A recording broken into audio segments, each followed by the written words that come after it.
Dear students, आज की video बहुत खास होने वाली है क्योंकि इस वीडियो में हम बातें करने वाले हैं मिसयूज्ड फॉर्म्स। मिसयूज्ड की जो गलत प्रकार से रॉन्ग प्रपोजिशंस यूज़ की जाती हैं, जो मिसयूज्ड फॉर्म्स होती हैं कि हमें जब दो पार्ट्स ऑफ स्पीच का कॉम्बिनेशन करना होता है तो उनमें हम कोई ना कोई गलती ज़रूर कर देते हैं, मिस्टेक कर देते हैं।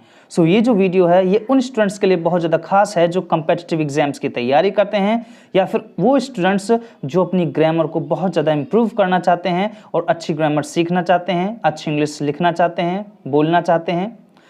सो उनके लिए ये वीडियो बहुत ज़्यादा स्पेशल है। तो चलिए इस वीडियो को शुरू करते हैं। Using the wrong preposition. सबसे पहले हम इसमें स्टडी करने वाले हैं रॉन्ग प्रपोजिशन कि हम जब किसी वर्ब, एडजेक्टिव या फिर नाउन का प्रयोग करते हैं या तो उनसे पहले या फिर उनके बाद में हम गलत प्रपोजिशंस का प्रयोग बहुत ज़्यादा करते हैं।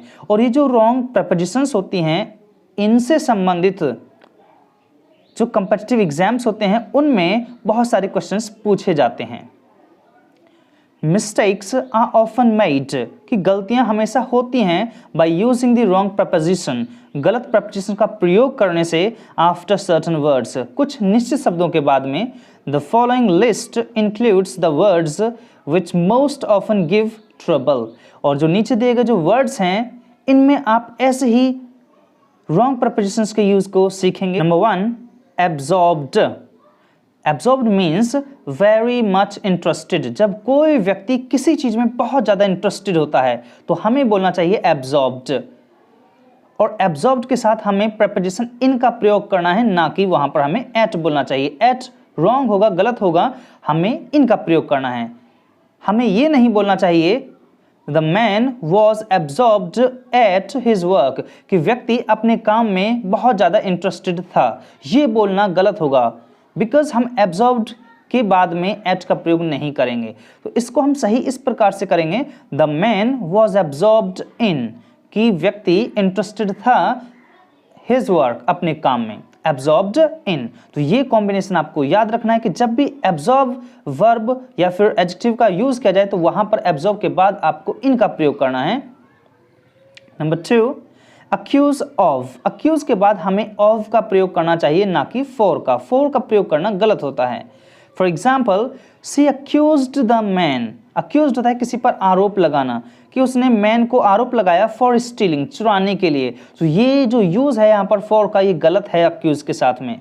तो हमें सही इस प्रकार से बोलना है, she accused the man of stealing.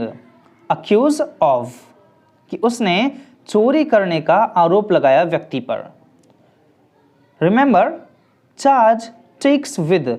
Charge जिसका मतलब होता है किसी के ऊपर आरोप लगाना, तो चार्ज के साथ हमें विद प्रपोजिशन का प्रयोग करना चाहिए। Example, the man was charged with कि व्यक्ति के ऊपर आरोप लगाया गया मर्डर का।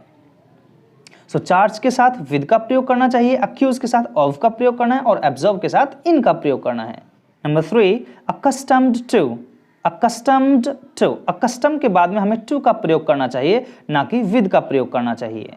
अकस्टम्ड इसका मतलब होता है किसी चीज की आदत होना, उस चीज को बार बार करते हैं तो उसकी हमें जो आदत हो जाती है उस आदी होने को ही हम बोलते हैं अकस्टम्ड टू। सो हमें इस प्रकार नहीं बोलना चाहिए I am accustomed with hot weather कि मुझे गर्म मौसम का मैं आदी हो चुका हूं, मुझे आदत है। ये बोलना गलत है। इसको हमें इस प्रकार बोलना चाहिए, I am accustomed to hot weather. Accustomed to, अब ये सही होगा। नोट, इसी प्रकार आप यूज्ड टू का भी प्रयोग करते हैं और यूज्ड के साथ आपको टू का प्रयोग करना चाहिए। He is used to the heat कि उसे तो गर्मी की आदत है। Number 4, afraid of. अफ्रेड के बाद हमें ऑफ का प्रयोग करना चाहिए, ना कि फ्रॉम का। अगर हम फ्रॉम का प्रयोग करते हैं तो वो गलत होता है। वहां पर डोंट से, कभी भी नहीं कहना चाहिए Laura is afraid from the dog कि लॉरा अफ्रेड होता है डरना, कुत्तों से डरती है। ये गलत होगा अफ्रेड के बाद फ्रॉम का प्रयोग करना। हमें ये कहना चाहिए Laura is afraid of the dog कि लॉरा कुत्तों से डरती है, अफ्रेड ऑफ। ये कॉम्बिनेशन आपको यूज करना है। Number 5, aim at, not on और अगेंस्ट। एम के बाद हमें ना तो ऑन का प्रयोग करना चाहिए और ना ही हमें अगेंस्ट का प्रयोग करना चाहिए, बल्कि एम के साथ तो हमें एट का प्रयोग करना चाहिए। एम में होता है किसी चीज पर जब हम टारगेट बना लेते हैं, तो वो जो टारगेट होता है उसी को हम एम बोलते हैं, लक्ष्य है, हिंदी में बोलते हैं आप इसको। Don't say she aimed on या she aimed against the target, तो ये बोलना गलत होगा। हमें इस प्रकार बोलना चाहिए, she aimed at the target, कि उसने अपने टारगेट पर लक्ष्य बना लिया है। नोट, याद रखिए, use the preposition at to denote direction, कि प्रपोजिशन एट का प्रयोग हम किसी दिशा की तरफ इशारा करने के लिए या फिर दिशा के बारे में बात करने के लिए कर सकते हैं, जैसे कि throw at, shout at, fire at, shoot at, shoot, without at भी हम बोल सकते हैं। Means to kill, he shot a bird, मतलब कि उसने बर्ड को हिट किया या फिर उसको मार दिया। तो इन वर्ब्स के बाद भी हम प्रेपोजिशन एट का प्रयोग कर सकते हैं और हमें करना भी चाहिए। नंबर 6, एंग्री विद, एंग्री के साथ हमें विद का प्रयोग करना चाहिए, ना कि अगेंस्ट। अगेंस्ट बोलना गलत होता है, तो इसका प्रयोग हमें नहीं करना है। Don't say the teacher was angry against him, कि टीचर उससे बहुत ज़्यादा गुस्सा था, सो एंग्री अगेंस्ट नहीं बोलना चाहिए हमें, ये गलत है। हमें बोलना चाहिए the teacher was angry with him, कि टीचर उससे नाराज था। नोट, याद रखिए, we get angry with a person, कि हम किसी व्यक्ति से नाराज होते हैं। जब पर्सन का नाम लेते हैं तो एंग्री विद बोलना चाहिए हमें, बट एट अ थिंग, लेकिन अगर हम किसी वस्तु के ऊपर नाराज होते हैं तो हमें एंग्री एट बोलना चाहिए। He was angry at the weather, not with. अब यहाँ पर हम विद का प्रयोग नहीं करेंगे। नंबर 2, इसी प्रकार अनॉयड विद, अगर हम व्यक्ति से नाराज होते हैं तो हमें बोलना चाहिए अनॉयड विद। वेक्स्ड मीन्स चिंतित होते हैं किसी व्यक्ति के बारे में, तो vexed with, indignant with a person. लेकिन अगर हम वस्तु की बात करें तो फिर हमें इनके साथ एट का प्रयोग करना है, जैसे कि अनॉयड एट, वेक्स्ड एट और indignant at. Number 7, anxious, anxious means होता है परेशान, चिंतित। सो एंक्सस के साथ हमें अबाउट का प्रयोग करना चाहिए, ना कि फॉर का प्रयोग करना चाहिए।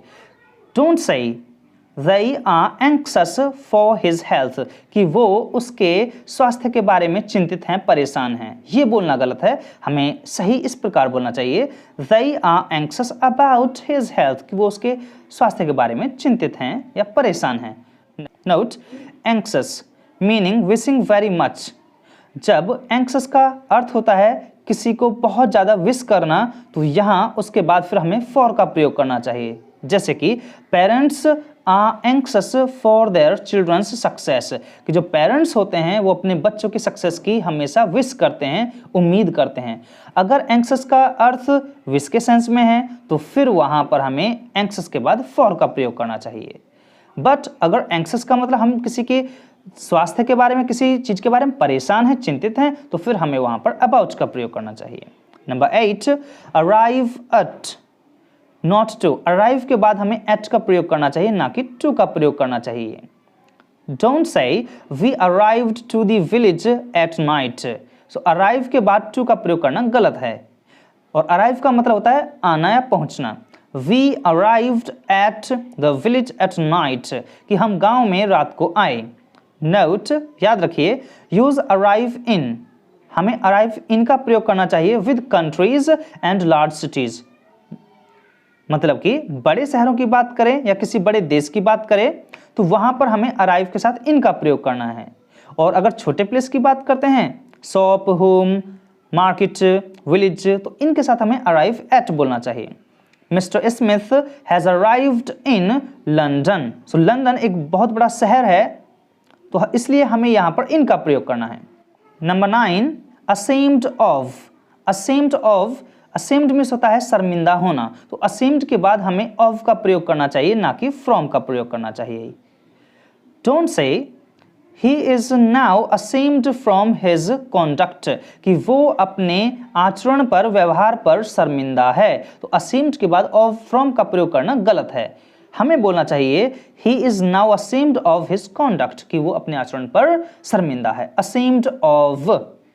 नोट, याद रखिए, it is not correct to use assumed of meaning साई, कि असेम्ड ऑफ का प्रयोग साई, SHY, साई, शर्मीले जो वर्ड होता है साई और इसका अर्थ होता है शर्मिला, तो इस सेंस में असेम्ड ऑफ का प्रयोग करना गलत होता है। असेम्ड मीन्स फीलिंग सेम, क्योंकि असेम्ड का अर्थ होता है जब हम किसी बात के ऊपर शर्म महसूस करते हैं या फिर गिल्ट, या फिर हमें अपनी गलती का एहसास होता है अबाउट समथिंग, किसी चीज के बारे में। और साई का अर्थ होता है फीलिंग नर्वस, जब हम किसी के सामने नर्वस फील करते हैं। Instead of saying I am ashamed या असेम्ड ऑफ माई टीचर, तो हमें इस प्रकार नहीं बोलना चाहिए I M ashamed of my teacher, कि मैं अपने टीचर पर शर्मिंदा हूं। तो टीचर के ऊपर शर्मिंदा नहीं बोलेंगे, मतलब मैं टीचर के सामने शर्मिंदा हूं, तो हमें बोलना चाहिए I M sigh of my teacher. Sigh of, कि मैं टीचर के सामने मतलब शर्म महसूस कर रहा हूं, नर्वस फील कर रहा हूं वहां पर, ये आपको बोलना चाहिए।